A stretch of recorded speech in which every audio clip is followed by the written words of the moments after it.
सबसे खराब दिन इंडियन क्रिकेट का, मतलब सैड और खराब, इंडियन क्रिकेट ही नहीं, ऑल ओवर क्रिकेट। तो भाई कल संडे था और संडे के दिन इंडियन मेंस टीम हार गई है, वो भी किससे? आयरलैंड से।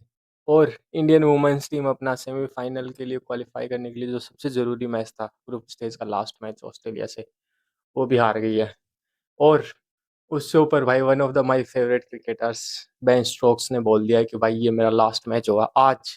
बेन स्टोक्स अपना लास्ट में, मतलब बेन स्टोक्स ने तो खेल ही लिया अपनी लास्ट इनिंग, लेकिन आज वो लास्ट टाइम दिखेंगे आपको फील्ड पे इंग्लैंड वर्सेस न्यूजीलैंड के मैच में।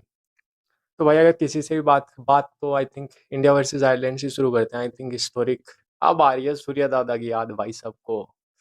16 सीरीज हो गई थी भाई हमें, एक सिंगल बायलेटरल मैच, मतलब बायलेटरल सीरीज नहीं आ रहे थे, मैच तो ऑफकोर्स आ रही हैं, पर भाई अब आयरलैंड से सीरीज हार गए। एंड आई थिंक ये अश्विन ने ही बोला था कि आप जब भी आईपीएल से सीधा ऐसे डायरेक्ट ऐसे टूर्नामेंट में जाते हो जहाँ कोई भी टीम हो, जहाँ फ्लैट ट्रैक से थोड़ी सी भी चैलेंजिंग कंडीशन हो, उसमें दिक्कत आती है। आई फील अगर हमें यही सीरीज 2 या 3 वीक बाद खिलाई जाती, तो एक सीरीज पहले, मतलब थोड़ी और प्रैक्टिस से इस T20 टीम को, तो आई थिंक बेहतर रिजल्ट्स हो सकते थे। पर अफगानिस्तान के खिलाफ स्टिल आपने खेला ही है। बट आयरलैंड एक आई थिंक एक डिफरेंट कंडीशंस हो जाती हैं, यूरोप में आप जब भी जाते हो तो भाई सारे एक्सपोज हो गए हैं। और अब जो सबसे ज़्यादा कोई एक्सपोज हुआ है वो हुए हैं भाई ओपनर्स। आई फील एक बात मेरे को करनी है यार, जैसे फॉर एग्जांपल संजू सैमसंग ने तो फिर भी रन मारे हैं कि भाई यार उसने 3 सबसे क्रेजी इनिंग खेली है, उस ऐसी कोई क्रेजी इनिंग 10 साल पहले खेल देता ना, भाई वो 10 साल तक खेलता अगला आने वाला। लेकिन भाई ये कोई बात ही नहीं होती, सबसे पहले संजू सैमसंग को ही निकालने में लगे हैं। आई फील जितनी तलवार संजू सैमसंग पे है ना, उतनी अभिषेक शर्मा पे है। अभिषेक शर्मा ने भी भाई डिसअपॉइंट ही किया है। आप पूरा वर्ल्ड कप उठा के देख लो, आईपीएल तो इक्वल इक्वल ही रहा है, वैसा ही अभिषेक शर्मा का रहा है, वैसा ही 19-20 तो चलता ही है। और उसके बाद अभिषेक शर्मा का अभी लास्ट 2 इनिंग उठा के देख लो, सेम खराब। तो I think Vaibhav lefty to lefty, तो अभिषेक शर्मा पे भाई उतनी ही तलवार लटक रही है जितनी संजू सैमसंग पे है। और दोनों पे, और सबसे ज्यादा तो भाई श्रेयस अय्यर पे है कि तुम मतलब सूर्य कुमार यादव को हटाए कैप्टन बने हो, उस कैप्टन को हटा के जो कि वर्ल्ड कप जीता है, जो कि पिछले वर्ल्ड कप में सबसे बढ़िया उसके कैच की वजह से हम जीते हैं, और जो कि 16 मैचेस से कोई सीरीज नहीं आ रहा, और एशिया कप जीता। तो भाई उस कैप्टन को हटा के आप बने हो, तो अब तो बहुत ज्यादा प्रेशर है। और आई थिंक अब पता चल गया भाई, ये जो बोलते हैं ना कि ओहो हार्दिक पांड्या हटा दो, भाई नहीं हटा सकते आप हार्दिक पांड्या को। हार्दिक पांड्या सबसे इंपॉर्टेंट प्लेयर है भाई, पहला प्लेयर अगर किसी का नाम लिखा जाएगा ना वो हार्दिक पांड्या ही है। क्योंकि भाई आपको वो ग्लू चाहिए ही चाहिए जो कि 4 ओवर डाल के दे दे, और जो हार्दिक पांड्या जिस एक्सप्लोसिवनेस से बैटिंग करता है। अब इस सीरीज में भी हार्दिक पांड्या होता हम इजी जीतते। आई थिंक बुमराह और हार्दिक पांड्या ही नहीं थे इस सीरीज में, बाकी तो फुल स्ट्रेंथ ही खेली थी इंडिया की टीम। पर ऐसे बोलने को तो भाई आयरलैंड की टीम भी फुल स्ट्रेंथ नहीं थी, वो भी अपने हाफ प्लेयर से ही खेल रही थी, मतलब 5 से 6 प्लेयर इंजर्ड थे। तो आई थिंक बहुत ही खराब रिजल्ट रह गया है भाई इंडिया के लिए, इससे खराब रिजल्ट क्या ही हो सकता है मतलब। और अभी आप इंग्लैंड जा रहे हो, इंग्लैंड भी इतनी मतलब उनके भी नए प्लेयर्स आए हैं, लेकिन T20 में उन्होंने भी भाई बढ़िया ही किया है। तो अब देखना होगा। आई थिंक वैभव को तो चांस मिलेगा इंग्लैंड में, जितना मेरे को लग रहा है। और एक ही पोजीशन तो वैभव खाएगा ही भाई, ये तो फॉर श्योर हो ही गया है। अब बात करते हैं भाई जो वुमेन्स वाला हुआ है, वुमेन्स वाले पे तो मैंने रील भी बना दिया है। और वुमेन्स वाला तो भाई हम डर के ही आ रहे हैं, टॉस पे ही हार गए जैसा मैंने बताया अभी है उसमें। मैं आपको फॉर कॉन्टेक्स्ट बताता हूँ भाई, फॉर कॉन्टेक्स्ट के लिए, अभी तक लॉर्ड्स पे 3 मैचेस हो चुके हैं इस वर्ल्ड कप में इंडिया का मिला के। जो टीम सेकंड बैटिंग की है ना हमेशा वही जीती है।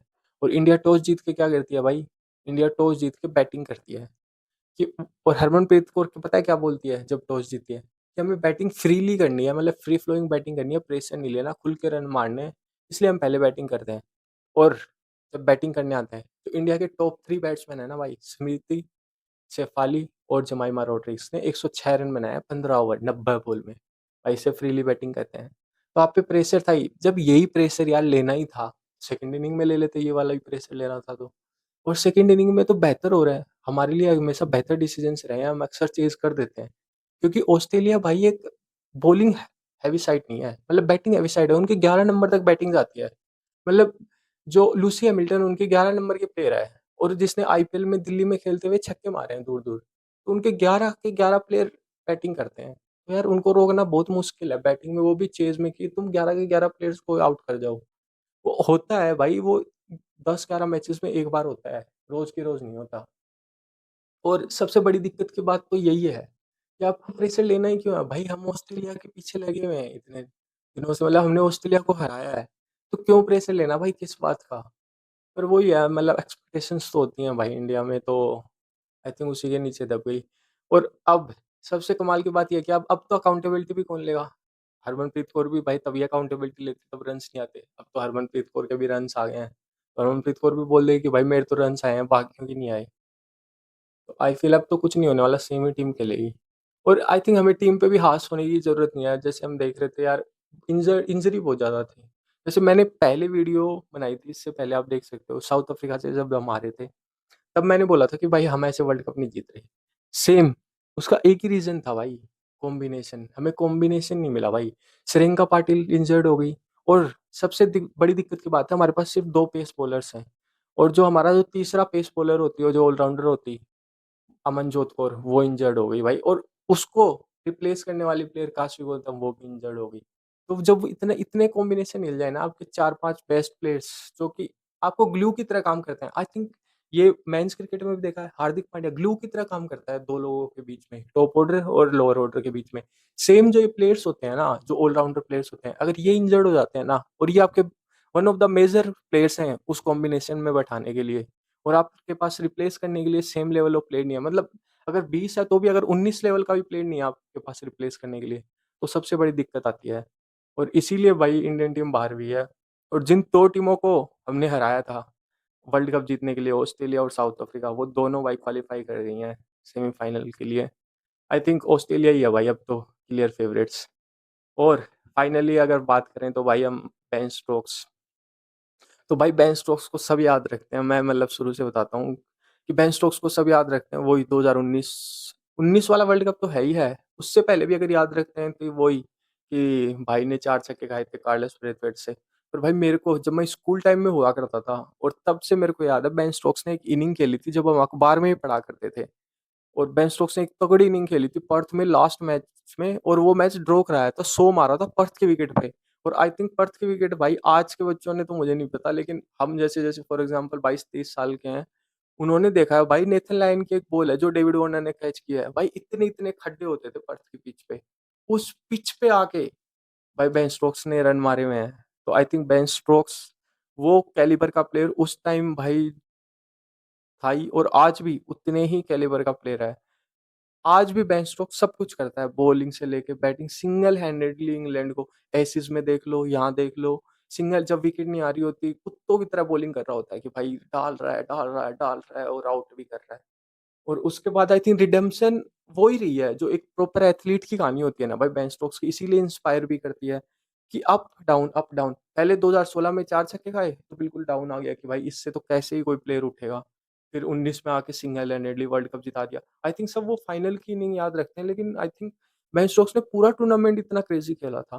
कैचेस की बात कर लो, फील्डिंग की, बाकी जो ग्राउंड फील्डिंग है उसकी बात कर लो, बॉलिंग, बैटिंग, हर चीज से I think again Hardik Pandya ही था भाई वो हमारी टीम का, जिस तरीके से। और उसके बाद वो पब वाला इंसिडेंट होता है जहाँ भाई 1-2 को खेल देता है बेन स्टोक्स।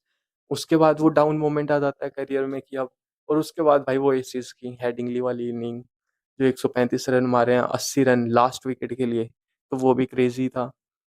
और उसके जस्ट नेक्स्ट ईयर ही 2022 का जो वर्ल्ड कप हुआ था ऑस्ट्रेलिया में, वो वर्ल्ड कप भी जिता दिया। तो भाई आप जो अप डाउन देख रहे हो ना, अप डाउन, और उसके बाद अब दोबारा डाउन आ गया, जो एंडिंग ऑफ द करियर है कि भाई सबका, बेन स्टोक्स का और जो रूट का सबका एक ही सपना था कि ऑस्ट्रेलिया में जाके ऐसे जीतना, वो नहीं जीत पाए, तो एक डाउन आ गया। अब कुछ लोग ये भी बोल रहे हैं कि भाई नेक्स्ट ईयर एसीज है, तो क्या पता, जैसे मोइन अली आया था रिटायरमेंट से वापस, तो रिटायरमेंट से वापस भी आ सकता है। पर स्टिल भाई I think Ben Stokes one of the greatest player जाएगा इन द हिस्ट्री। शेयर की जो ब्रिलियंस है कि अंडर प्रेशर जो परफ़ॉर्म किया है बेन स्टोक्स ने 3-4 साल, वो तो भाई क्रेज़ी था। तो भाई ये तो एक सैड डे ही रहा है क्रिकेट के लिए, जिस हिसाब से तीनों की तीनों चीज़ें हुई हैं कल। पर क्या कर सकते हैं भाई, let's see life move on. पर आप बताइए, आपके लिए मतलब कौन-सी टीमें कहाँ मैच हारी, क्या हुआ? और आप क्या कहना चाहते हैं जो टीमें हारी हैं उस पे? तो आप भी अपना कमेंट सेक्शन में बताइए और भाई सब्सक्राइब भी करिए अगर यहाँ तक वी